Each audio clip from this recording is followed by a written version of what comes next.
Welcome to the Terrible Podcast with your hosts from SteelersDepot.com, where you can find all your latest and greatest Steelers news.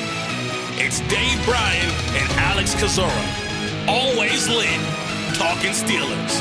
And now, here's Dave and Alex.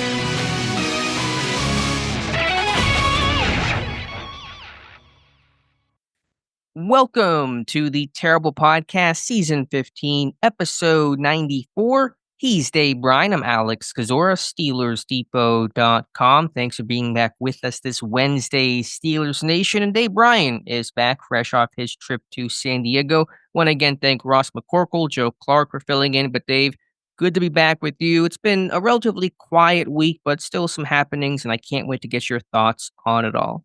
Yeah, good to be back. Appreciate you guys handling things while I'm away. I always try to get that week right after the Super Bowl and take a few days and get away from things, and got off to San Diego with my wife and my dog for, I don't know, about 5-6 days, and saw more sights, ate more food, and had a nice drive back on Monday. So appreciate everything. And back in the saddle again, getting combine. I know the combine list came out, the invite list, while I was away, and appreciate Ross McCorkle for getting that up and all linked up. And now I'm working on putting the combine tracking sheets together. I'm about, I don't know, 3/4 of the way done with that. And we'll obviously have combine coverage starting, I guess, at the end of next week and all. So it's that time of year again to start getting busy with that. Updated the salary cap situation yesterday and wrote a couple of articles on my first day back to work. And so we do have probably a lot to catch up on here. Yeah, it's going to be a part recap to get your thoughts on some of the things that have happened in Pittsburgh the last week. The Scott McCurley hire, the Preston Smith release.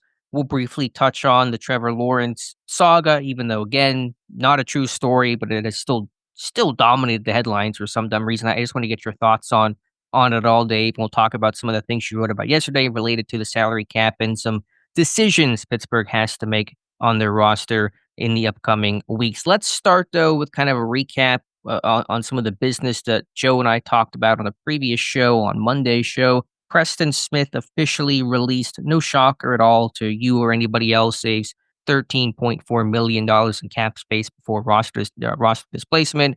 That was going to be a rental, was always going to be that. But just your thoughts, Dave, on a pretty expected move. Yeah, and that actually became official on the NFL transaction wire on yesterday, being Tuesday. That's viewed as a contract termination, and look, we knew this was coming. Other than Preston Smith agreeing to decrease in 2025 salary down probably $3 million or below. He was going to have that contract terminated. I think he had a part of that $13.4 million or whatever, I believe, was a workout bonus, and I would imagine that they just wanted to get that off the books altogether before workouts and all like that started and all like that. So and probably be a courtesy timing thing of letting him get a jump 3 weeks out from the start of the new league year to see if he can find work. I'm sure they probably wouldn't completely rule out maybe if he doesn't have a market for himself to maybe come back at obviously a more affordable price. But I thought Preston Smith, for what he was asked to do after arriving with the Steelers last year, and look, it was good timing as well too, because you had a couple of injuries along the way with Herbig missing some time and Alex Highsmith missing some time. I thought, for the most part, I thought Preston Smith represented himself well. So I would imagine if he does want to continue playing, that he's probably going to find a team to latch on to as, maybe a rotational guy. I don't think he's a guy that's going to be able to play 800, 900 snaps for a team anymore. But look, we saw this coming, and that was mainly because of the salary that he was due in 2025. So we written and talked about that right after the season ended, and it indeed came to fruition last week and officially on Tuesday. Agreed. I think Preston Smith still has something left in that tank. I think he can still play. I would find it, as you do, unlikely for a return. I've been asked about that a couple times, as I'm sure you have as well. As you said, unless his market was super quiet, I think he can be a number 3 somewhere. His starting days are likely over, but number 3 rotate to come to Pittsburgh to be, or to return to Pittsburgh to be the number 4 without special teams value. He was losing a hat late in the season when Pittsburgh got healthy in week 17 for the playoff game against Baltimore. Smith did not dress, and so I think he would only explore that option if there was nothing else on the table. I imagine he'll be playing somewhere else and getting some rotational snaps in 2025. I agree. All right, let's talk about Scott McCurley. Speaking of linebackers, Pittsburgh seemingly to finalize the bulk of their coaching staff. Maybe one other minor move comes about along with his coaching staff, Jerry Dulac, hinting at that, but it seems like the positional coaches that have left, and Aaron Curry and Grady Brown, are going to be the position coach changes, the big coaching changes, quote unquote, for the 2025 season. Scott McCurley hired to replace Aaron Curry, former Pitt linebacker, longtime Green Bay Packers assistant and linebackers coach, and spent the last 5 seasons in Dallas coaching linebackers there. Strong ties to Mike McCarthy, another Western PA native. That's the big thing to know about Scott McCurley. I was able to really do a deep dive into him over the weekend, and earlier this week had my article kind of recapping everything to know about Scott McCurley, the former player, the coach, his philosophy. Obviously, didn't get to learn a ton about his ideals and how he coaches. There isn't a ton of information out there on that, but McCurley is the hire. So, Dave, what's your thoughts on him replacing Aaron Curry? Really, I haven't had a chance to deep dive like you have, but first and foremost, kudos to you. You put out that initial list after it was announced that Curry was leaving the Steelers and going to the Jets there, and I think you released I don't know, what was it, 6, 7 names of a prospective replacement for him, and I believe McCurley was on that list, was he not? Yep, he was. I think kind of. I don't remember. I don't think you had them ranked in any kind of specific order or anything like that. But I mean, you were way out in front on that. So kudos to you on that. So I don't know. Why don't you tell me about how I should feel about Scott McCurley? Yeah, I feel and all these guys should be given a fair shake. And again, position coaches are difficult to evaluate, but I'm a little underwhelmed. The impression is that, he's been a McCarthy lifer. He's been extremely loyal to him. McCarthy gave McCurley his first NFL job in 2006 when McCarthy was hired as the Packers head coach. Not entirely sure the connection. Obviously, they're both Western PA guys. McCarthy had coached at Pitt in the late 80s, early 90s. And so I assume that's somehow where McCurley, popped up on McCarthy's radar, spent the entire time of McCarthy's tenure in Green Bay, moved up the ranks from quality control to assistant linebackers coach. That happened in 2014 when the late Kevin Green, stepped down from that role with the Packers. And then once McCarthy was fired late in the 2018 season, McCurley ended up being part of the inner circle of Mike McCarthy for that off year in 2019. It was McCarthy, it was Frank Signetti Jr., it was Jim Haslett and McCurley and McCarthy. They called it I think the McCarthy Project is what they called it and deemed it as, where they would spend, time each week going over tape, watching the league, making cut-ups, and just trying to get a big picture view of the NFL at large in anticipation of McCarthy's next job, which occurred the following year in 2020 with Dallas. And then McCarthy hired McCurley to be the linebackers coach. Then I know Dallas fans weren't particularly impressed with the job McCurley did, whatever that's worth. In 2023, they were hit with a ton of injuries, and so that's probably hard to evaluate. They had some rookies and young guys that played well seemingly this year. So I don't know. I mean, I didn't get a great impression of McCurley, but again, these guys are hard to judge. My real takeaway was that he's got those real strong ties to McCarthy. And this will be his first NFL job without the head coach being Mike McCarthy. So that was kind of interesting there.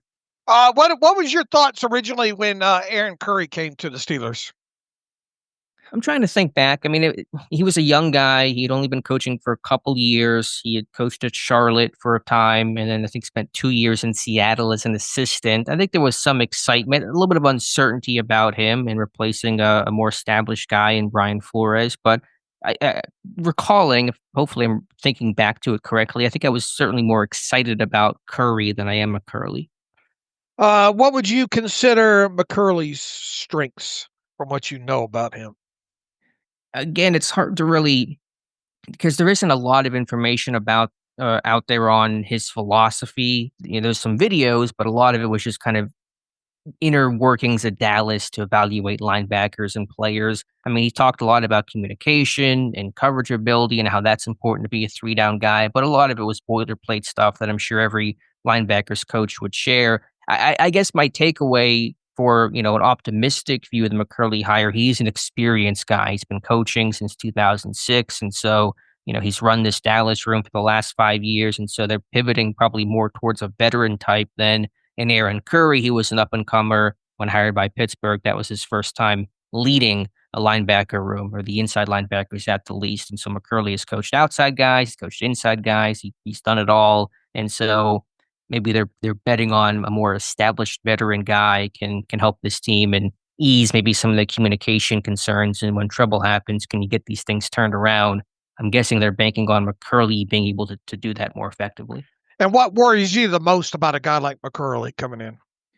Like I said, he's just been a McCarthy lifer in that off year in 2019. It does not appear that McCurley was offered any NFL jobs. He was offered a defensive analyst job at LSU. He turned that down to stay with McCarthy and work on that project throughout that year, which again speaks to the loyalty where he turned down a job and was out of work for an entire year just to, be with McCarthy and to be able to help him in that interim season and bank on McCarthy getting hired again. I thought Joe Clark had an interesting point.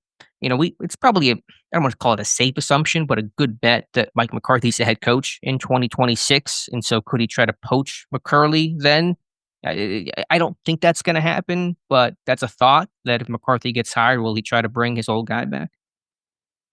I suppose, but if it's a lateral move, they sign him to a 2-year deal. Would the Steelers really let him out of that unless he was just dead set on going? So I would kind of expect McCurley to be here, I guess, at least two years.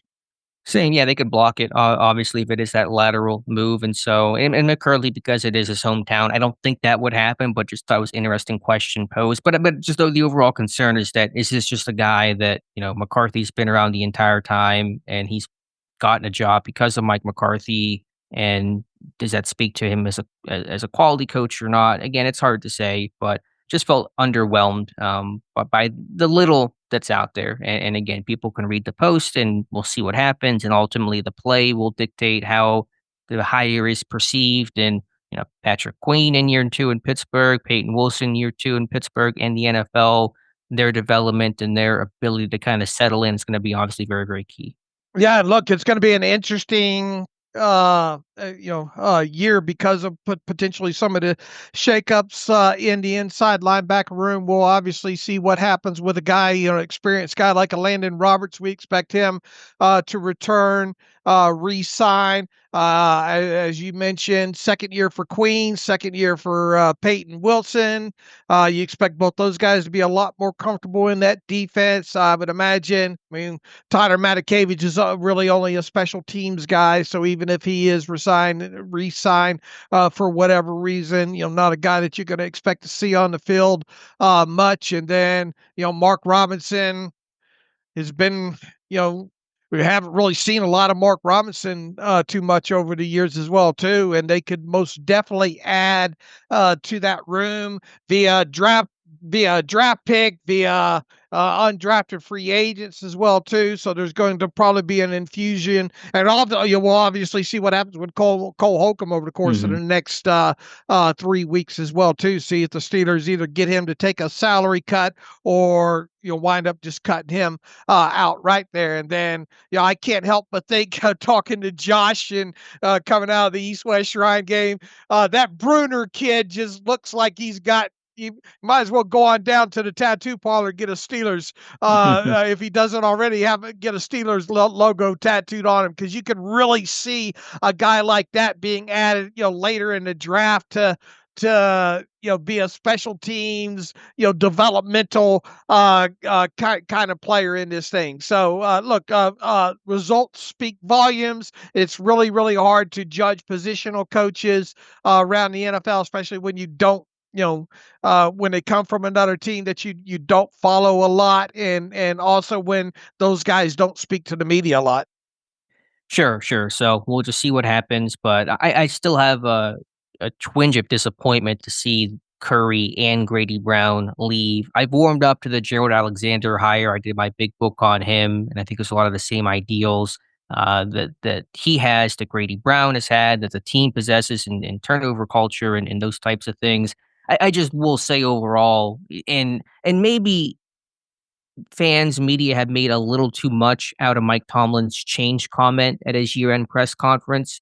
I don't know if Tomlin ever said, like, "We're gonna do radical things." I think he just said, "Yes, there will be changes," and there have been. But for a team that seemed to need some changes and at least acknowledge the need to change, while those have happened in some regard, to bring back, a former assistant in Gerald Alexander and then hire the local PA guy, doesn't feel like big radical changes. They feel Right. pretty safe as far as changes go. Let me ask you, back when you built that list of I don't know, 6, 7, whatever names of coaches that you thought might come in to replace Curry. I know that you don't build those necessarily with the idea of this is who Alex Kozora wants. It's more of Mhm. along lines of connecting the dots and who's available and experience and along those lines. But thinking back to that initial list that you built, who did you maybe find yourself hoping would be the one from that list that would replace Curry? Cato June, and we talked about it Okay, briefly the one episode where I thought he would have been a good Curry replacement. That would have been more of that's that right. Curry line of the up and comer, never officially run a room before, but NFL experience. There's credibility with those types of guys. Not that it guarantees you to be a good head coach or a good coach, position coach, coordinator, whatever, but there is credibility when there's an NFL resume to go off of, which McCurley does not have. For the record, he never played in the NFL. He was a walk on at Pitt, had one big game in 99 against Notre Dame, and that was kind of his calling card. So June, and then he had some connections with Terrell Austin, being coached by him when Austin was at DC at Michigan in the 90s. So that was the guy. Frankly, I put McCurley on the list. As sad as it sounds, I connected the dots because he was local, because Right. he grew up in the area. He went to Pitt. He was a grad assistant at Pitt from '03 to '05, and so it's been fairly frequent that Pittsburgh hires some local guys, and that's not a good reason to hire somebody, but it Right. seems to be, I don't want to say a trend, but certainly it's happened multiple times before. And so that's frankly the big reason why I put him on the list. And also, I figured, he was not going to remain in Dallas because McCarthy was gone, and he's always followed McCarthy. And so he's just not going to be there in Dallas anymore. And he was not retained by that new coaching staff and Brian Schottenheimer. So that was basically my big reason to put him on the list. And that ended up happening. All right, good on you for that. So the Steelers still have not officially announced McCurley yet. I would imagine that happens sometime this week. There, and I guess the other things that we still continue to watch is maybe what happens with Carl Dunbar, and I guess who was the other one? Kind of we kind of wonder about, maybe Alfredo Roberts. I mean, I think basically the positional coaches are done. The combine's next week. They're in meetings right now to prepare for that and start charting their free agent plan. I guess I can't guarantee there wouldn't be a change, but it's pretty late in the process here in mid to late February. If there was going to be some more coaches leaving, I think that would have happened by now. All right, so not the kind of shakeup that obviously we kind of thought was might be painted by Mike Tomlin, and obviously not enough shakeup for what the fan base was hoping for. Yeah, Pat Myers staying, Terrell Austin is staying. Some of the names that were talked about as would they stay, would they go? Those guys are staying. And again, the guys that left were not under contract anymore, Curry and Brown. And that's how the majority of coaches in Pittsburgh exit. All right, I'll start trying to learn a little bit more about McCurley for moving forward here the rest of the offseason. Dave, let's briefly just talk about the biggest story, even though it was a non-story, and I cannot stress that enough. I still can't understand how much life this has been given. I think it's emblematic of the dead period for the NFL right now, grasping to anything to talk about. But when you were gone, I'm sure you're aware of the situation, the reports now, the report that came out, I believe, last Friday morning, that Pittsburgh had inquired about the Jaguars quarterback, Trevor Lawrence. And that was the report. That has been refuted 10 ways to Sunday by local media in Pittsburgh and Jacksonville, by multiple national reporters, including Tom Pelissero, Adam Schefter. Not only that the Jaguars have no interest in trading Trevor Lawrence, but the Pittsburgh did not call about Trevor Lawrence. And so that even initial report and what was out there is apparently wrong, but it certainly has brought up a lot of conversation. So just what is your kind of big picture view of all this nonsense? First and foremost, wasn't it like a radio guy in Jacksonville or something that You're where did asking this where it originated? yeah, where was the origin of this? His name's Ryan Burr. He had covered the NFL way back when. He currently, I think, covers Big Ten basketball in Oh, college. okay, that's I right, believe he Big Ten resides guy. in Florida. I think was the connection there. I had to double take a couple of times when I saw it come across my Twitter feed and all while I was out and about and all, and obviously didn't think there was much substance to it at all. Look, I mean, you don't sign a franchise. And look, I understand Jacksonville has gone through the coaching changes and all like that, but you don't make organizational decisions like this and pay the kind of money that they paid Trevor Lawrence to turn around in a year later, basically, to try to get rid of that and start all over again there. And I don't see how there was any truth to that one. Other than maybe just picking up the phone and say, hey, just by chance with all the coaching changes that you have going on, and or kind of shift to organizational and all like that, is there any chance that Trevor Lawrence might be on the market for whatever? Even that feels like a little bit of a stretch in that, but in no way, shape, or form, when I saw that originally come across my Twitter feed, did I think, oh man, the Steelers might get Trevor Lawrence, Mhm. or oh man, the Jaguars might trade Trevor Lawrence to whoever. I didn't buy any of it, and I think as more and more has come out, uh, this seems more fabricated, or somebody somebody source wasn't giving them good information.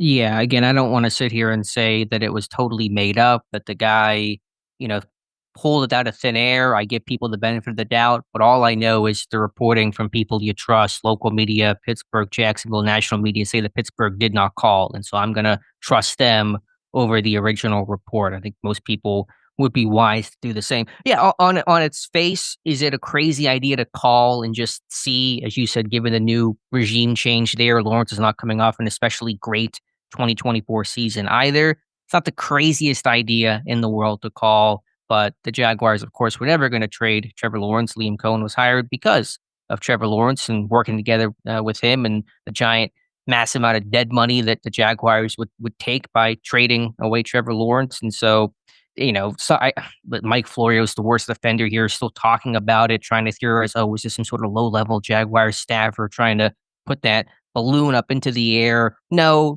Jaguars low level staffers trying to start Trevor Lawrence trade talks when a new head coach was hired, when no GM's in place, and just no one's going to get fired over doing that kind of crap. So it just kind of ridiculous the life this story has taken, despite it being refuted, flatly a million times. But that's my rant for the day. Yeah, and I think something along the lines, if they traded him, it'd be like $100 million Hmm. in dead money, and they would actually cost them another. They wouldn't even save cap space. It would cost them another, if they did it before June 1st. It would actually cost them another $83 million dollars against the cap. Negatively, if they did it, pre June 1st.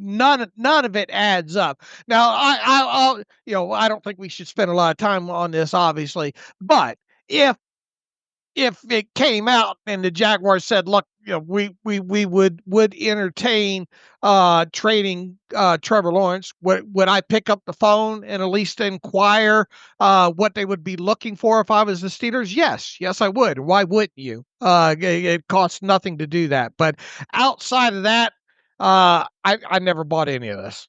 Say, let me ask you just a quick technical question. When trades occur, like with cuts, you can designate them as a post June 1st cut, even though they're cut before June 1st, correct?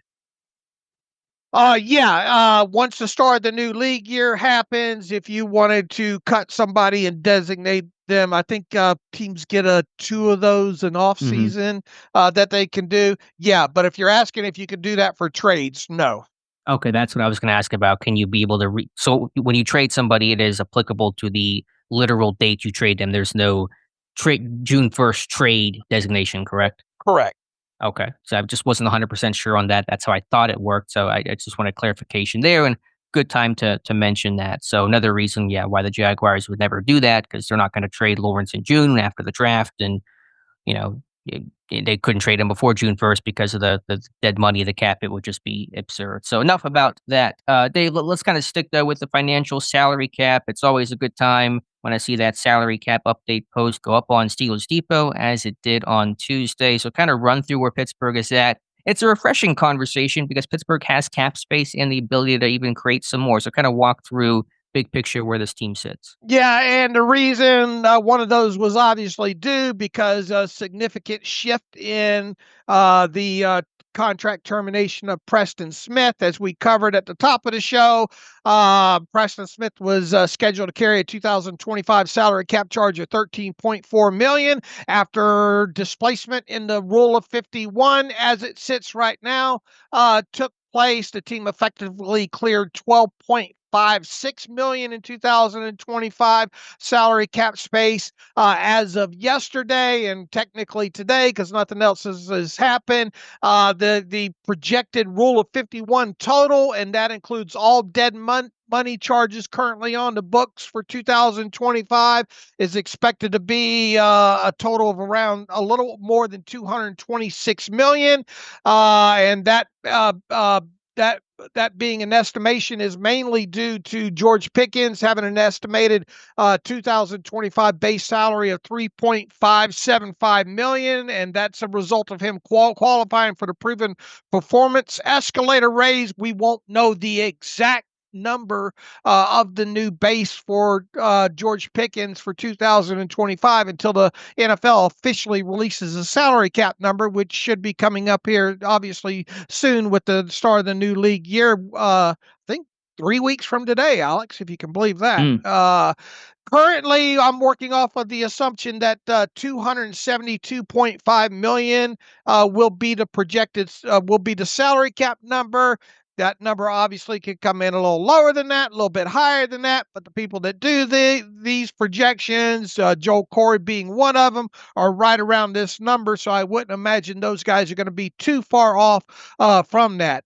Based on my bookkeeping, based on a projected $272.5 million salary cap number, I have the Steelers now, following the release of Preston Smith, at being a little more than $53.2 million under the cap right now, and that obviously accounts for the carryover of a little more than $6.8 million in unused salary cap space from 2024.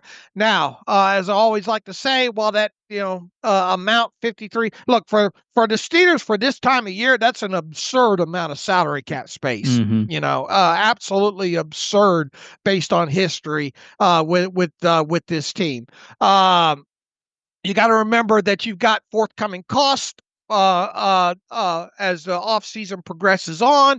Most of those are going to come right around the start of the actual regular season, when you have to have your 52nd, 53rd player. You have to have your practice squad, and then you work off of what you think your in season basically slush fund will need to be, which I have calculated at being around $6 million. Obviously, the draft class pool offset for signing your draft picks, and then the displacement taking place, another 3.1 there. You're going to need probably around $4.2 million for a practice squad. You're going to need at least $1.68 million for your 52nd and 53rd player. You're going to have workout bonus charges for the offseason that should not total more than $900,000. All those projected future salary cap expenses leads you with basically what I like to call a projected effective usable salary cap space of $36.985 million, a little bit more than that. So really almost $37 million in effective salary cap space. Now, if this team deemed that they needed even more salary cap space, and I can't imagine them getting in a situation where they would, there are two players that are prime candidates to be restructured this offseason. Pat Freiermuth leads that list. He would probably be the first one up because he has the freshest contract.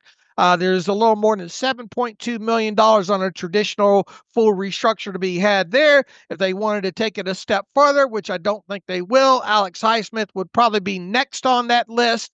Obviously, they restructured him last offseason before the draft. I don't think you're going to see him restructured again, but if they did, you have a little bit more than $7.8 million that can be freed up traditionally there. So you got another $15 million out there in easily done contract restructures and cap space should you indeed need it. I don't think you're going to see either one of those restructured, but if I didn't list those guys, people would say, why didn't you list those guys? So there's that. So, even if you look at this as effective cap space of roughly 37 million, that's a lot of salary cap space to work with for this time of season. Now, obviously, you're going to have to figure out what you're going to do at quarterback. That's going to use up, at some point you would think a pretty decent salary cap hit there. We expect this team to be fairly active in free agency this time around. Obviously, you're going to have a couple of re-signings that'll happen around the start of the new league year as well. You're going to have at probably some point this offseason a contract extension for TJ Watt. Assuming that happens, I would expect TJ Watt's cap number to actually decrease, and thus you save a little bit of cap space that way there. So, look, I mean, this thing is setting up for this team to spend money on the quarterback position this offseason, more than obviously than they did from a cap perspective last offseason, and B, a good, healthy, probably 3 to 5 outside additions of more than minimum salary with, I don't know, 2 or 3 of those guys probably being very decent size cap hits for 2025.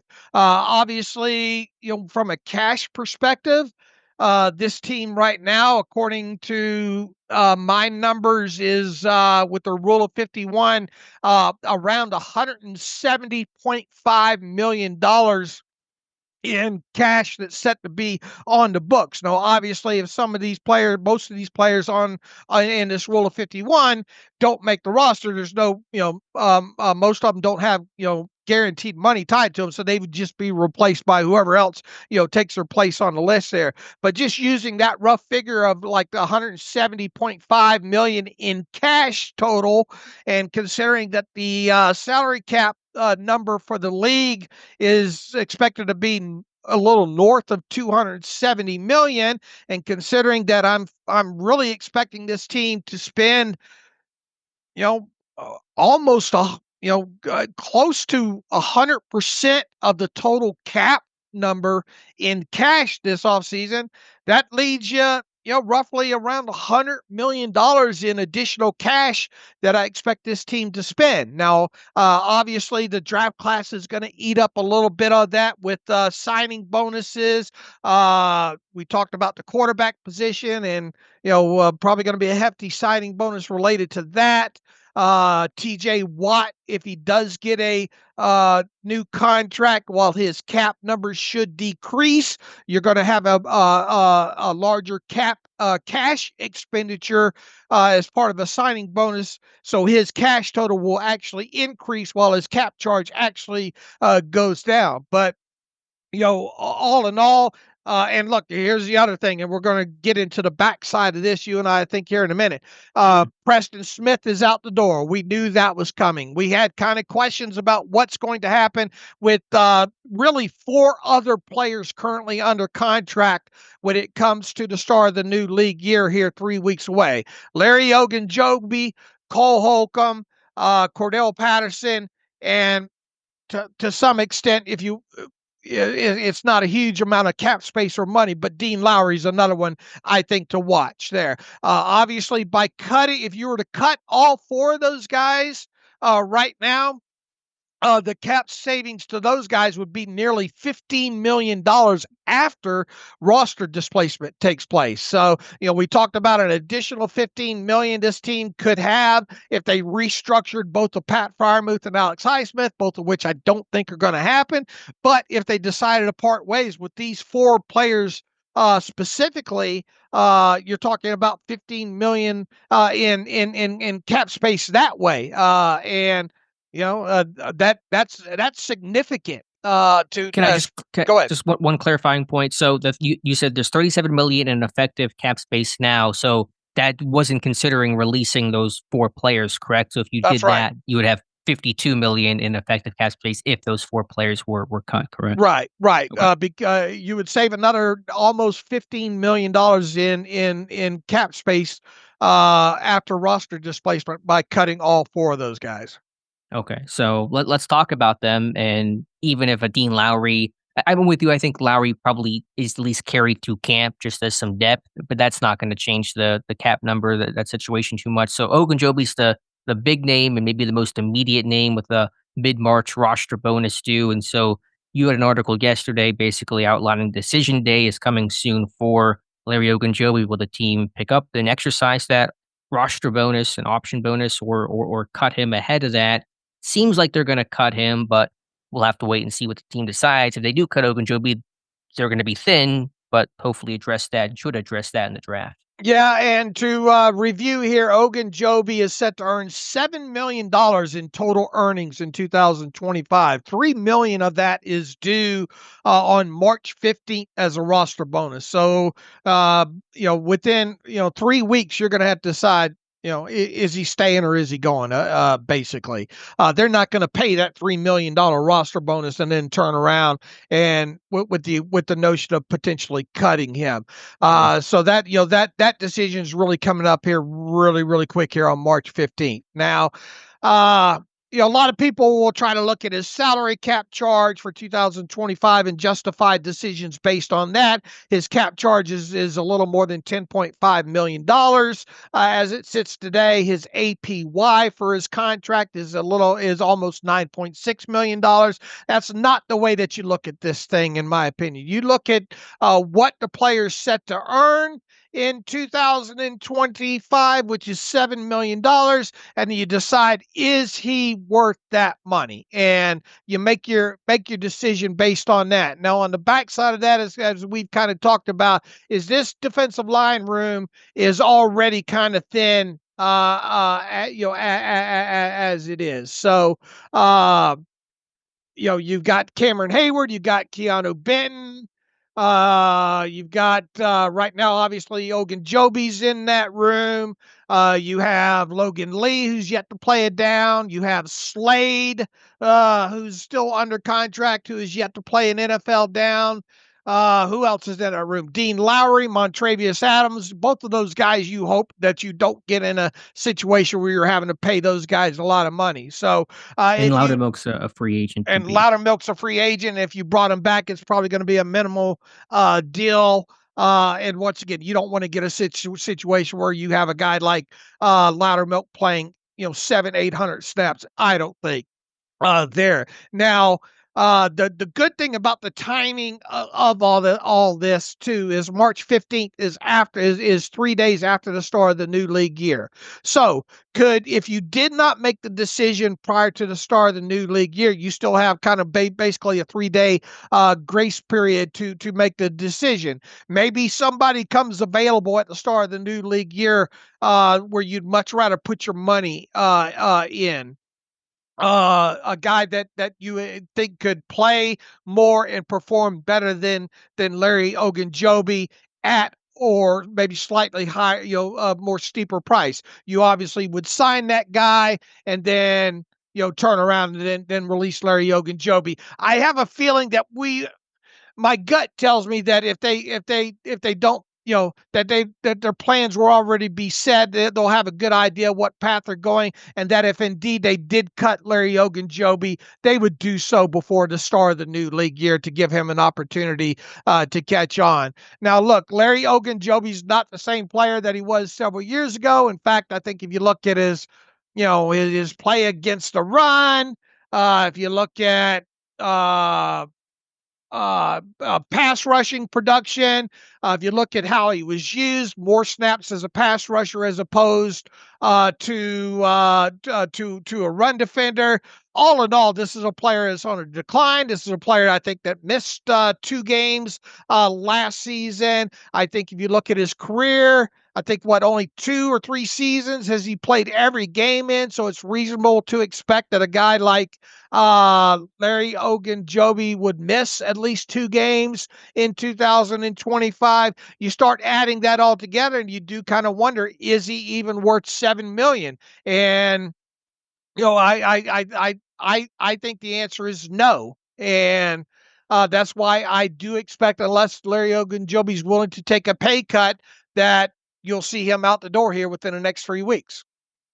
I agree. And while he's somebody that's been generally available, he's always been plagued by an injury of some sort. He did get through training camp of 2024 healthy, and that was big. But then late in the season, some knee stuff. It was oblique or I think it was a groin injury late in the season that caused him to miss some time. And he's always had some nagging stuff that he's had to try to fight through. He's battled through it, but I think it's hindered his play. You saw his role shrink this year, Dave. That's kind of the biggest sign to me they're going to move on from Ogunjobi. He was in 2023 a primary sub-package pass rusher. Now Cam Hayward's injury complicated things and kind of forced them to have Ogunjobi and Benton out there. But you look at 2024, Benton was the primary sub-package rotational guy alongside Cam Hayward. Ogunjobi snaps in that regard. Don't have the exact numbers in front of me right now, but I've looked at them, and that role for Ogunjobi shrunk a lot. The pass rush production, as you said, has not been there. Career high of 3 sacks in his multi-year tenure with Pittsburgh, 1.5 sacks this past season. Thought he got off to a good start in 2024. The first couple weeks were really good. He was healthy, he was fresh, and then he wore down as the season went along. He's always been inconsistent, just never been able to have a steady play. There were some flashes of some really good reps, and then he'd go quiet for a time. And so, all that being said, yeah, I think Ogunjobi's out the door. As you alluded to, the more interesting question is, how do you replace him? Could they sign a free agent? Will they go in the draft? How do you think they will start to try to piece this D-line room back together? Well, as we've talked for quite a while now, we expect this team to address, the defensive line position in the draft. So, is it one? Is it 2 players? They're going to address position that way. I do expect them to address it in some way, shape, or form in free agency as well, too. Okay. A lower level type of ad. Yeah, that's probably the better question to ask is, will they do anything in free agency? Could it be a starting caliber, bigger money deal, or do you think it's going to be that lower level, more rotational type of guy? Yeah, and I think if you look at the free agent list overall, it's okay. I think there's some names out there. It will be interesting to watch over the course of these next 3 weeks because that list is going to grow. Every position, you always see guys right before the start of the new league year cut around the league. So it will be interesting to see that list grow. I've talked about Javon Hargrave. Let's see what happens with him. It feels like you can get a better player either for the same amount of the $7 million in cash, or maybe even a little less. At this point, I think another thing to remember when it comes to Larry Ogunjobi too is it should be pointed out that he played just 495 regular season defensive snaps in 2024, and that's his fewest logged since 2014, his rookie season. Mm. And obviously he missed 2 regular season games in 2024 due to a groin injury. And only twice has he played every regular season game, 2018 and 2023 in a regular season. So once again, I think it's reasonable to expect this guy to miss 1-2 games at a minimum in 2025. And then look, his play, like it or not, his play just dropped off in 2024. He did have a decent start overall, but I don't know how much people read into Pro Football Focus's overall grades, but to me, they kind of match what I saw on tape. His run grade or his overall grade was 49.4 for the regular season. That was his lowest grade for his NFL career for a regular season. He logged just 189 defensive snaps against a run in 2024. That's not a lot of snaps, and they weren't good on top of it. And he had 306 regular season snaps played as a pass rusher, and they weren't very productive at all. In fact, PFF credited him with just 14 total pressures. So, and look, if you draft 1 or draft 2 defensive line guys, obviously there's going to be an adjustment period. You're going to want to bring, you're not going to probably want to throw 1 or both those guys out there, for 100% of the snaps right out of the chute, albeit you probably want to see him play, 50, 60, 70%.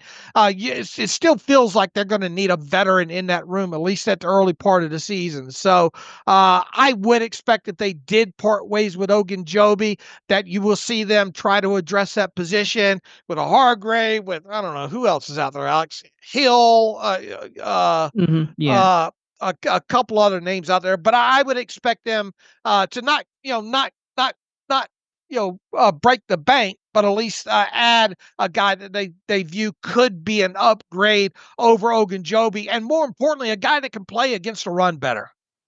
And if they do lose Loudermilk, that's another at least rotational backup base end that you probably want to replace. And Lowry's, was not impressive in his first year. He was losing out to Loudermilk, and so you can't really probably count on him too much. And so, yeah, I mean, my general mindset, I tweeted this yesterday, is that the way I evaluate, do we do for agency or do we go through the draft, is kind of twofold, or really just a one track. If the draft is strong at a position and that free agency crop is weak, then go draft it. If it's vice versa, it's a strong free agent class and a weaker draft class, and obviously go the free agent route.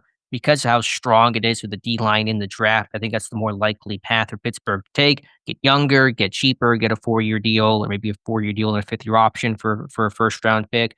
I don't want to completely discount free agency. I think BJ Hill is interesting, although that would probably mean more of Keanu Benton kicking out to end and playing more defensive end and 3 tech than playing that 0 tech, 1 tech he's been playing so far. I know the name of Milton Williams is going to get talked about a lot here. He's probably one of the top end defensive lineman, interior type of guys that's going to potentially be available. We'll see who gets re-signed and who doesn't. It is worth pointing out that Carl Dunbar attended Milton Williams' pro day at Louisiana Tech back in, 2021. And so there was some interest there. He doesn't strike me as that, and I know lines have blurred between 3-4 and 4-3, but I don't think he really fits as that run stuff, right? I think he does still feel like more of a 4-3 gap shooter. Really impressive player, super athletic, but I just look at his arm length; it was sub 32 inches coming out, and the body type doesn't scream to me to play that 3-4 end spot. But I know Williams will be a name talked about quite a bit. Yeah, and he's going to be probably. He's going to cash in pretty good too on top of it. He's not going to come cheap, right? Yeah, he's going to be one of the more expensive defensive linemen out there. I think overall, when you look at the situation with Ogunjobi and this defensive line room as a whole, on top of it, you gotta think back to kind of what the tone and the directive was from Art Rooney II coming out of his media rounds just a few weeks ago, and that was, we've got to get better against the run.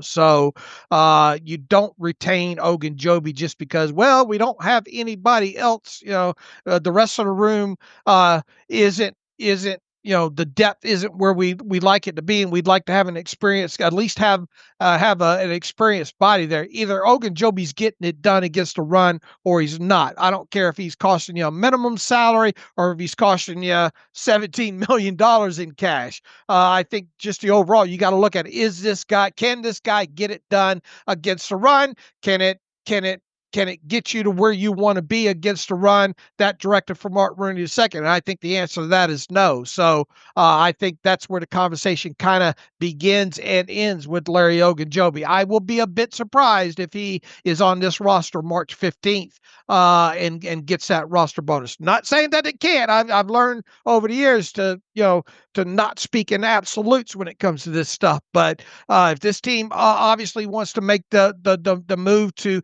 improving that defensive line and specifically getting better against the run, then Ogunjobi's not going to be part of it. And Rooney talked about specifically getting younger at D-line in one of those media tour interviews that he did. Now, you can get younger in free agency with a 26-year-old potentially, but I think that still spoke more towards a focus on the draft being the primary way to replenish the D-line over free agency. Now, the other thing on top of it, you don't want to make a habit of sending Walter Payton Man of the Year award team nominees out the door, but on the field and off the field are two different things there. So, I just Ogunjobi's past his prime. He doesn't help this team in my opinion in 2025. Right, seems like a great guy. Quiet but effective community member, and that's all commendable. But there's a business side, there's a football side, and that's got to be the priority end of the day. Right.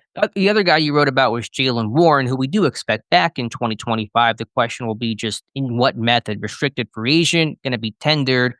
We've had the assumption for a while, second round tender to make sure he doesn't get poached away. But there's been some reporting from I think the Post Gazette, Jerry Dulac, Ray Fittipaldo, that there may be an original round tender on Warren, which will be cheaper. But because Warren was an undrafted free agent, if a team were to sign him away, Pittsburgh would receive no compensation. So where do you come in on the original round tender to save you roughly $2 million versus the second round tender to really make sure Warren stays? I label this as a conundrum. Is it really one of those things that people should be losing a lot of sleep over? Is it a true definition of a conundrum? I suppose it's how you look at it there. Now, has Jerry Dulac actually been told by the organization that, oh yeah, we're definitely going to put a right of first refusal tender on it? Really, there's two choices with him. They're not going to place a first round tender on him. I think everybody can agree on that. The question becomes, because he was a former undrafted, you can't, an original round tender. Also, there is no original round to go with it. So why pay the higher price for that when you don't get any compensation for him if you lose him because he went undrafted? So there's two choices here. Right of first refusal tender, which is right now projected to have a cost of $3.185 million, or a second round tender, which has a price of $5.217 million. Now, both these price tags are estimated based on what the projected salary cap number is. Those numbers could go up or down depending on what the final number is, because it all plays off the percentages and all like that. But I don't imagine that these numbers are going to shift too far either direction there. Now, the thing with the right of first refusal tender is, okay, you give that to the player. He goes, he's able to teams are able to talk to him and all like that. As a restricted tendered free agent, they can sign him to an offer sheet, which is basically an agreement to a contract. He then takes that offer sheet back to the Steelers, and the Steelers have to decide whether or not they want to match it. If the Steelers decide not to match it, then off he goes to his new team, and the Steelers do not receive any draft pick compensation for losing him.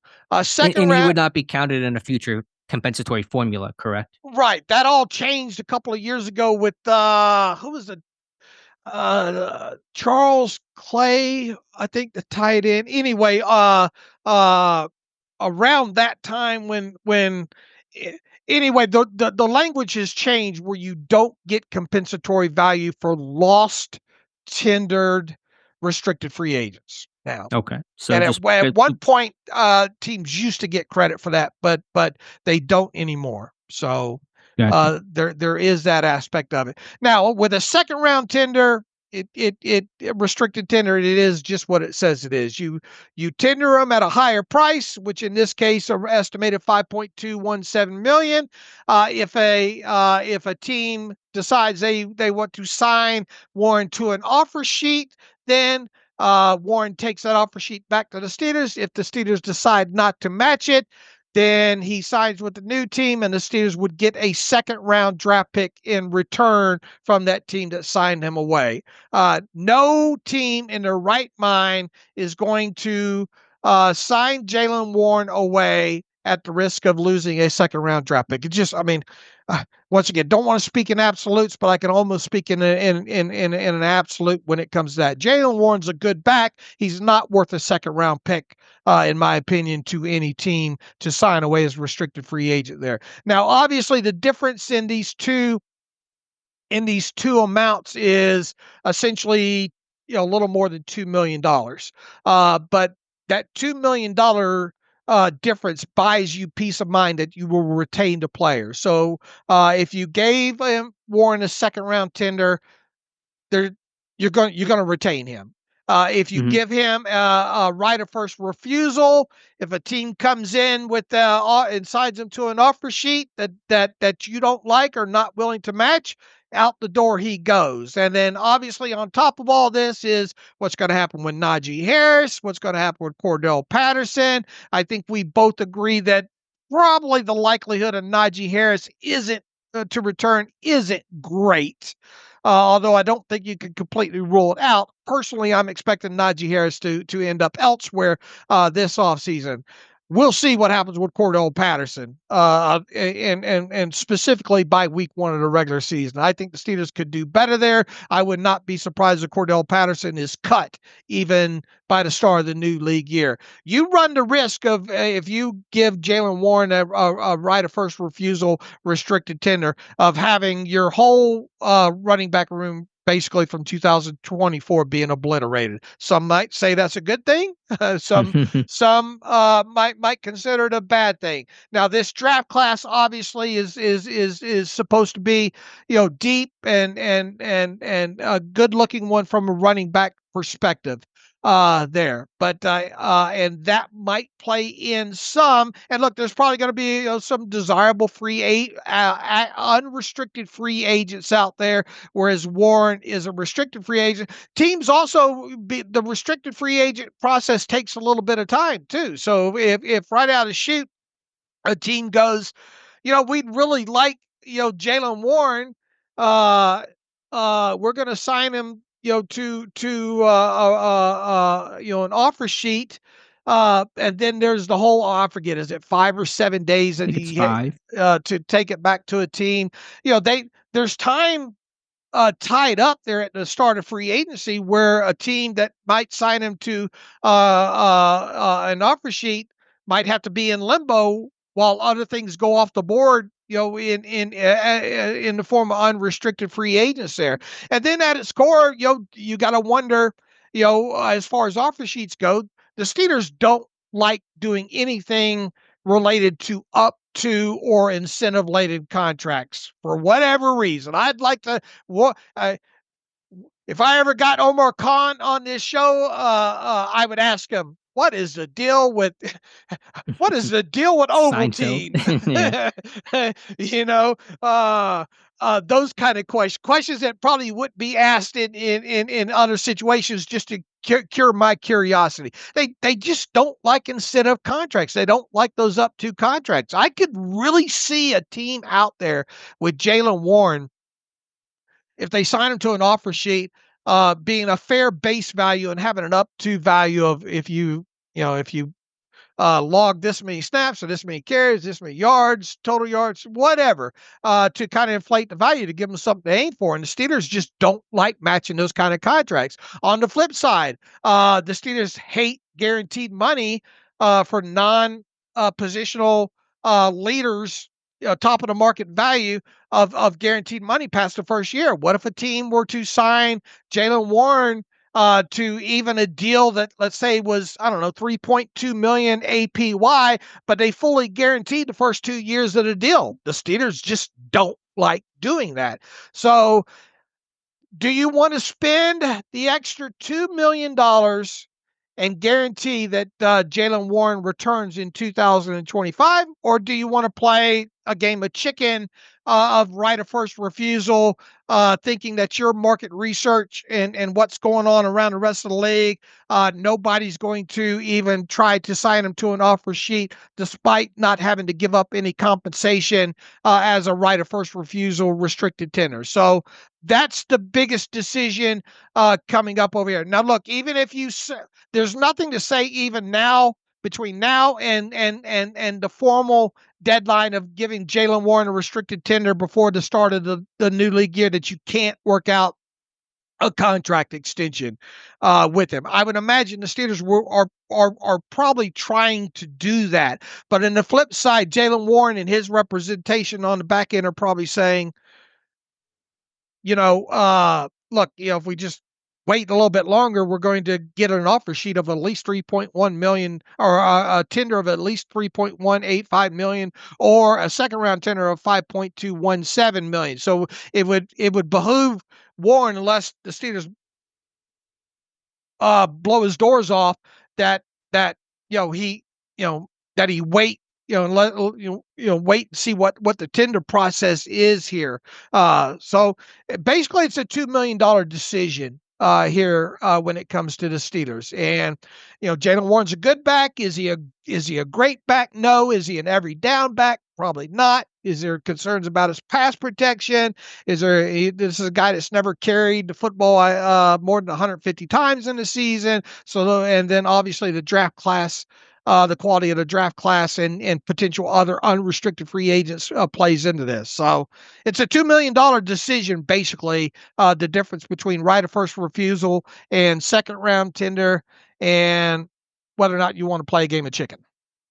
Yeah, it's all well laid out by you. I think the case to make for why would they do the original round tender when you can do the second round tender and all but guarantee Warren stays in Pittsburgh is, as you said, kind of banking on what are the odds that another team would offer a deal for Jaylen Warren. And the case to sit there and say that a team is unlikely to do that is A, the draft class is incredibly strong at the running back position, as you pointed out. B, Warren is not coming off a great year. He was injured. He had that hamstring injury in the summer, had a knee injury early in the year, and he's coming off a pretty down year by his standards. He got healthy late in the season and looked better, but the numbers just aren't strong overall. And so he's kind of at his weakest market value position right now. And I guess three, to have a different angle on it, Dave, is that if you give the second round tender on Warren and then wish to extend him, you are raising where that conversation, that dollar value starts, as opposed to the original round tender of $2 million cheaper. Now, I think Warren, either way, is going to probably get above $5 million, even if you gave him the original round tender. So maybe it's kind of a moot point, but that's kind of another thing to consider as well. If you give that second round tender, you're saying you're worth that amount of money. And if Pittsburgh does want to do a long-term deal, you're starting at that tender amount. You're not going to be below that on an average yearly value. And so that may be one other consideration as well. Right. How many times over the years, whether it be a franchise tag or a restricted tender, have you seen players agree to a long-term deal with an APY lower than what the actual tag or tender was? Because you just told the player, well, we valued at this, and that's why we tagged you and tendered you at that number, but we want you to agree to an APY less than that amount. You just don't see that happen very often. So, and then once again, they could tender him at if he made it through the restricted free agent process and on a right of first refusal and did not receive an offer sheet, you could always go to him and say, look, let's work out a long-term deal now. but even so, you would expect it to be at a minimum the equal amount of what the tender was APY, if not slightly higher than that. So that's the decision that they have to make with look, they're going to tender him. I think we both agree they're going to tender him. Sure. The question is do you do it at do you run the risk of losing him to an offer sheet by going to right of first refusal, or do you guarantee yourself a return of Jaylen Warren by putting a second round tender on him? I've been under the mindset it'll be a second round tender, but stranger things have happened.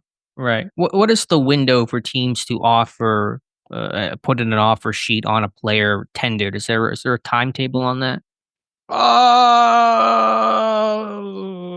Isn't it by the first Monday after the draft? So it's a pretty open window. That'd be the other thing too, where you tender him, that kind of hangs in the balance for a while. Be a little concerned about that. Maybe some team strikes out in free agency, goes after J.K. Dobbins or Aaron Jones, and they say, "All right, let's look at Warren now." Be a little bit of vagueness on your running back depth chart.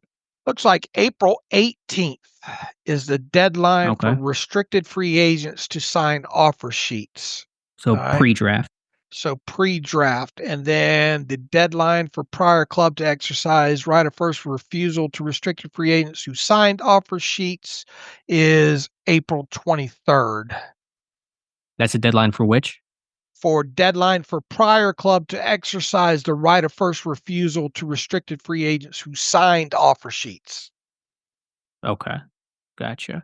I guess the other calculation too, again, the original round tender is how often do teams submit offer sheets? It's happened to Pittsburgh. Remember Emmanuel Sanders all those years ago, Right. when New England came calling and Pittsburgh matched and retained him for an additional season. But I would say it's pretty uncommon for teams to submit offer sheets on RFAs.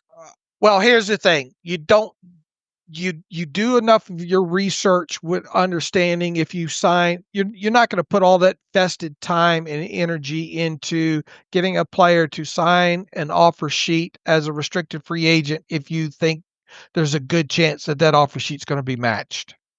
Correct.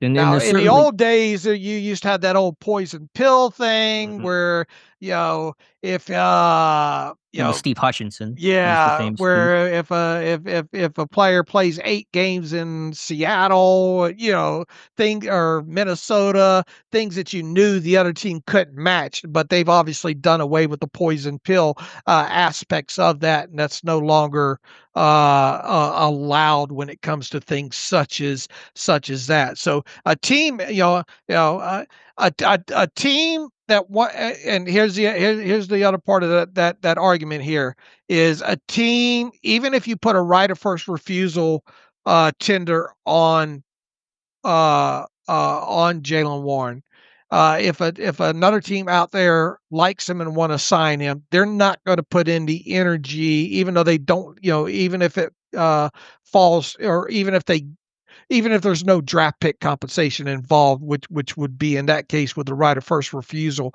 they're not going to put time and energy into signing or getting Jaylen Warren to sign an offer sheet if they're not 90% certain that they're going to end up getting the player. True. And as you said, while the poison pill has been eliminated in Pittsburgh, there are some imposed poison pills on incentive language and guaranteed money that would make Pittsburgh maybe turn up their nose. Sure. If a contract was structured that way. So we'll see. I mean, it's, either way, as you said, I think Jaylen Warren, he's going to be tendered. I'm confident he's going to be back in Pittsburgh next year, regardless of whether it's a second round tender, which would basically guarantee things, or an original round tender. It's kind of like, what are the odds of that asteroid hitting Earth in 2032? It's like 3%. Maybe there's a 3% chance he leaves if you original round tender him, but you're pretty confident he's going to be in Pittsburgh regardless. Yeah, and the other thing related to the date there as well too is the Steelers if they put the right of first refusal tender on him, they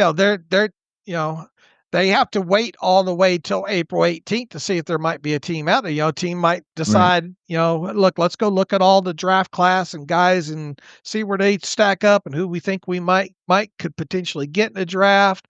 All right, we like these 3 running backs in this draft class. Let's see how some of these unrestricted free agents roll out. Maybe we'll bid on a couple of those if we don't get them. And then if we get, basically a week out from the draft and we're still searching around for a running back, we can go to plan B and say, okay, well, Jaylen Warren's out there. Let's sign him to an offer sheet that we Sure. know that we know the Steelers aren't going to match. And do the Steelers want to have to run the risk of having to wait all that time? Yeah, it's a very real factor. That's probably the best case to give him the second round tender and just Right. really close off any off chance of that occurring and just kind of having to wait for things to become official. But I do think the more interesting discussion is what you pointed out. Would they extend Warren long term at some point before 2025? And I ask, would Warren even want that? What is the incentive for Jaylen Warren to do a long term deal right now, coming off an injury marred down 2024, and assuming that Najee Harris leaves and Jaylen Warren goes from being 1B in this committee to 1A? If you're Warren, I sit there and say, I'm about to be 1A, have the best year of my career. I'm going to not do an extension now, have a great year, and then cash in as an unrestricted free agent next year when the running back draft class is probably not as strong too. Especially when you're dealing with a team like Pittsburgh, that if he did sign an extension, he's only going to get guaranteed 2025 money.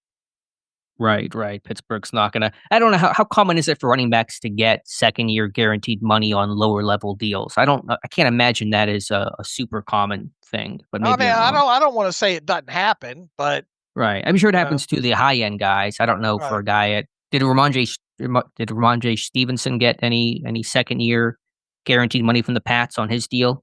I have to let's see if I can look back at Probably the a contract. closest gauge to where Warren would be. I think Warren would still come under that. What was that? Around 10 million per year that Stevenson got, but that's probably the closest contract we can kind of look towards.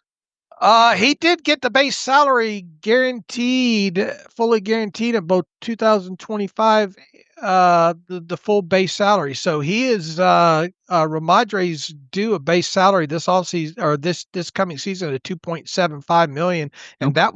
that was fully guaranteed as part of the deal that he signed, as was uh 3.25 million of his 2026 salary, which is 4.7. That was really a Oh wow. bad deal Yeah.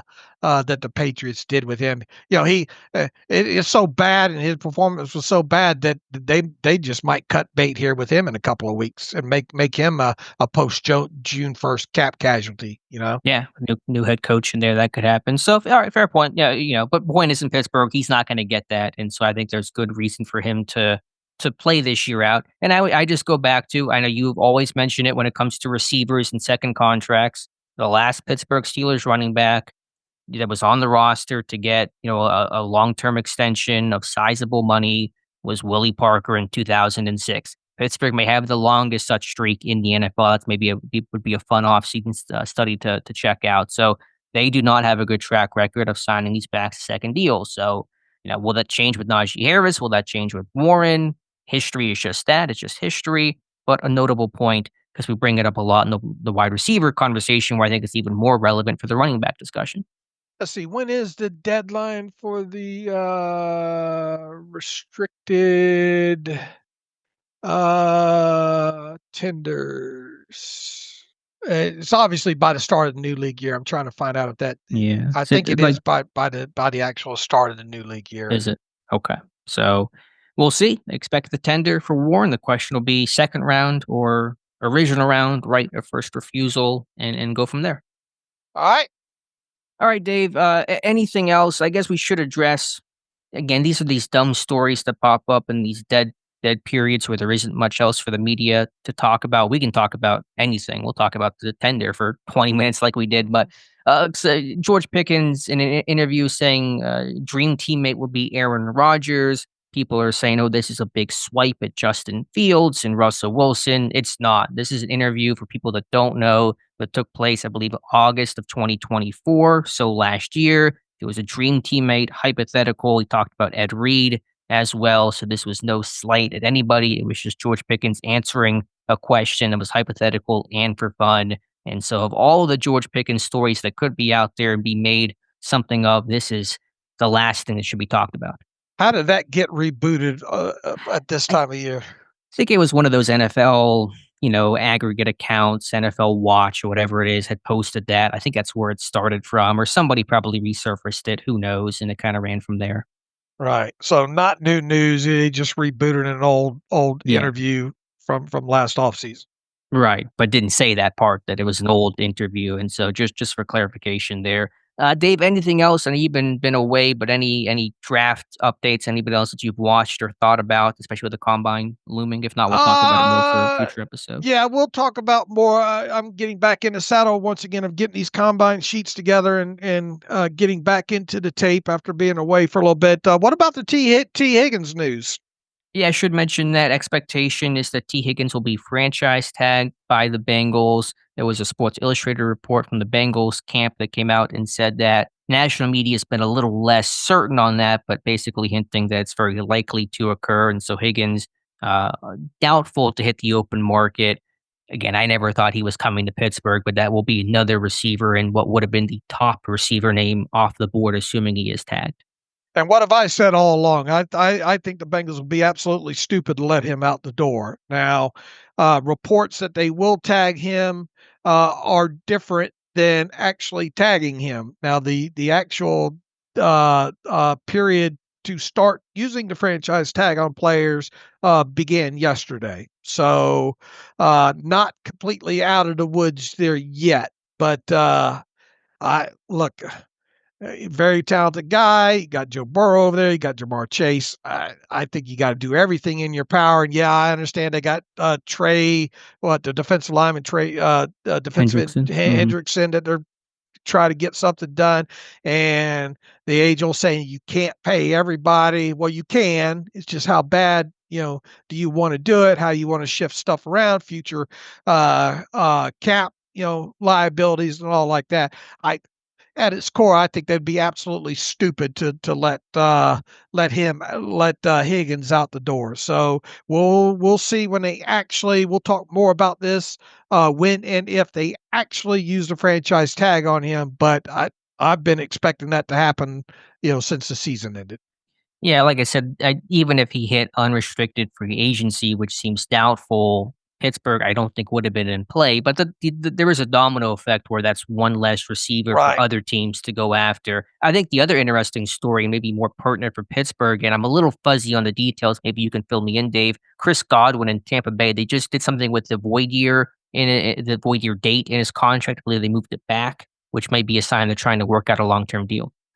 Was it him or was it someone else that got? Was it Godwin they pushed the void year back? Believe it was Godwin. Let me check. Greg Auman yesterday said his current contract was due to void, but the two sides agreed to move that void date to the final day of the league year, March 12th, buys them time to work out a new deal and keep some 2025 cap savings.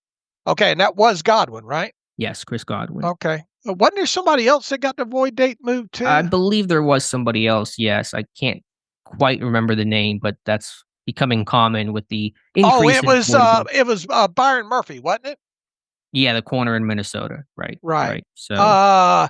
And here's the thing: you don't generally see void dates and all like that push back if the two sides don't think that they can ultimately probably make something happen here. So with that, stranger things have obviously happened. He's coming off of an injury and all like that. But you don't get two sides to agree to something like that if they don't think that the end goal won't be achieved. True, true. I agree. So that's also, I think, something to watch. So there may be some veteran names coming off the board, but more can get added. And we don't know, the trade rumors. I'd even mention, not to sit here and say that this is the guy Pittsburgh should go after, but Tyler Lockett in Seattle. I think he's probably on his way out there. That could be a name that becomes available. I'm still of the mindset it's a good veteran receiver group. Guys like Adam Schefter have said the same, and it's not a good receiver draft class. And so I'm still expecting Pittsburgh to add a veteran receiver of some sort, somehow, some way. Trade, sign, whatever the case. That's still my expectation for how Pittsburgh will address that starting spot opposite George Pickens. we're both longtime card-carrying members of the Tyler Lockett fan club, I believe. Seattle Seahawks yesterday, if people get a chance, and you included, Alex, I think posted a video on their Twitter feed of Tyler Lockett route running. Go check that out.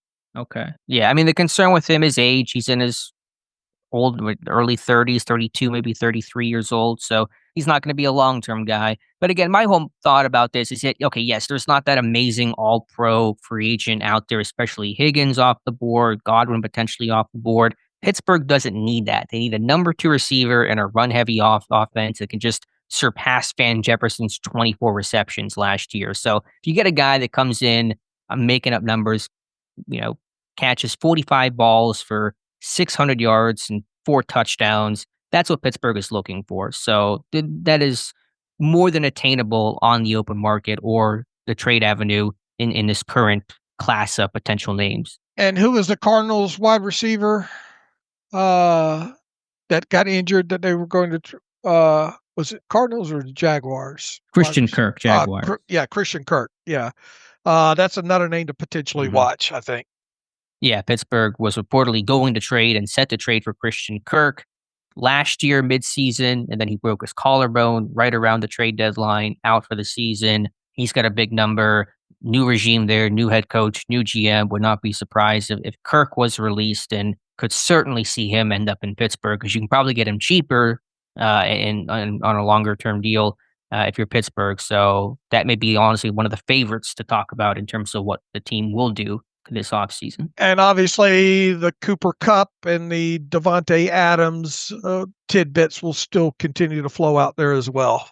And same with Deebo Samuel and anybody else that comes up. So a lot of options there for Pittsburgh. Again, you don't have to love all the options, but if you just have to like 1 or 2 of them and then get that guy, and then you're set. And I think Pittsburgh, I still feel strongly they will be adding a veteran receiver this offseason. I do as well, and I think that might end up being one of those just several 6 or 7 we just rattled off right there. Agreed. All right, Dave, anything else to discuss? I think we can get to some reader emails, close out today's show. I know we did not do emails the last 2 shows, so the inbox might be fairly full right now. I haven't even looked, so let me sort that out real quick here. Okay. Let's see. And then Dave and I will be back Friday. We'll be sending out guys to the Combine for next week to obviously talk to players, but Omar Khan is scheduled to speak. Should also mention, don't believe Khan was at the HBCU Combine, the Combine that was held on Monday, the Legacy Bowls this weekend. He's been there past years, but there was no reporting of him attending, and usually that gets noted by the media. I'm guessing because Pittsburgh is, according to reporting from Jerry Dulac, they're using this week to determine their free agent outlook and make those decisions on quarterback of the other pending free agents. Khan felt it was wiser to stay in Pittsburgh and be part of those conversations, which is probably a fair thing to do, but just want to note that as well. We need to try to effort to get those HBCU Combine numbers, don't we? Yeah, there's a couple floating out there. I don't have the entire list, but yeah, I should do that. And also should mention Khan will speak at the Combine next week or sometime, before the Combine wraps up. And so we'll hear from him for the first time since the season ended. All right. Let's see here. Mark Alves from Arlington, Virginia writes in, when a draft class is described as strong for a particular position, about how many solid prospects are we talking about? And does the required number vary by position? That's a great question. I wish I had a great answer for it. And I don't think you can just look at past history of how many players are drafted at a certain position. I just think that when you look at probably potential grades that these guys are getting overall, that's where in numbers of them in a certain, let's just say draftable grade. That's where it plays into. And I think just a general consensus up until this point is obviously defensive line is deep, that running back is deep this year, quarterback's not. I think it's a fairly decent edge class overall. I think the tight end class is pretty decent overall. Wide receiver, not as deep. corner is, what would you say corner is? So? I would say it's about average. Still Right. working through it, but I would say it's an okay class. All right, let's, how many solid, it's hard to answer that question. How many solid prospects are we talking about for a draft class to be solid? We talking Yeah. 15? Well, I think importantly, as you said, it varies by position. The number of quarterbacks to make up a good quarterback class is different than wide receiver or D tackle. A quarterback class that has five, top 50 type of names is stronger than a D tackle class that has five of those. So, how do you judge that? It's subjective. I would say if you make a top 100, what positions are most populated, and that generally will kind of be your guide towards what is strong. Now, again, number alone may not tell the whole story, but if you have 20 D tackles in the top 100, which I think is a reasonable assumption this year, that indicates a strong class better than year to year average. And so I think that's kind of how you would maybe judge how good a class is. Take a top 100. Are there a bunch of quarterbacks at the top? If there are, probably good quarterback class. If not, probably not. And then for the other positions, more about just the sheer number. You have a bunch of guys that could be taken in the top 3 rounds. That will kind of tell you what class is deep, what class is strong. All right, thanks, Mark, for the email. Jason Chadwell writes in, knowing hindsight is 2020, would Steelers have been better off not trading draft picks for Mike Williams and Preston Smith? Williams was supposed to be injury insurance if Pickens missed time, which he did, but they still didn't use him. I thought they would have used Smith more, but when he was inactive down the stretch, would you classify these as bad trades? I think they gave up a little too much for Mike Williams. I think people overestimated the impact he would have. But I mean, in hindsight, whenever you don't win the Super Bowl or don't win a playoff game, you can sit there and say they shouldn't have made those moves because you would have had the same overall result of not winning a playoff game and still had those draft picks. But I think they were the right moves at the time. You needed edge depth. You had injuries there throughout the season. You didn't want to get caught with your pants down late in the year if those things continued. And Pittsburgh at least made an attempt to add a receiver despite it being underwhelming in Mike Williams. So, I didn't love the Williams trade at the time. You're not going to love it anymore after the fact. But overall, to use your phrase, Dave, I'm not losing sleep over those deals. Right. Here's the thing. Preston Smith, did you really want him to have to play more snaps? Obviously, if Watt, Highsmith, and Herbig are all healthy, those three are going to be on the field. But Right. I did think that, as we talked earlier in the show, when Preston Smith was on the field, I thought he represented himself well overall. So, and you never know when those guys are going to go down like that. So I'm more okay with the Preston Smith ad than obviously Mike Williams after the fact, because I envision Mike Williams being used more, playing more. Right. And for a moment, we saw that, especially in that first game where he catches the game winning touchdown pass. You're thinking, okay, we're going to keep rolling. And then it didn't happen. All right, Mike Shorter writes in, love the continued Steelers insight. How does this sound for you? We put free agent solutions to quarterback in parentheses fields, wide receiver, cornerback with Dobbs and D Jackson. And Dobbs? Oh, Hobbs? Nate Hobbs? He probably meant Hobbs. He's got Okay. Dobbs here. Yeah, gotcha. And a vet running back would love Dolphins, who's oft injured but may have a lower market value. Who's he talking about? Dobbins?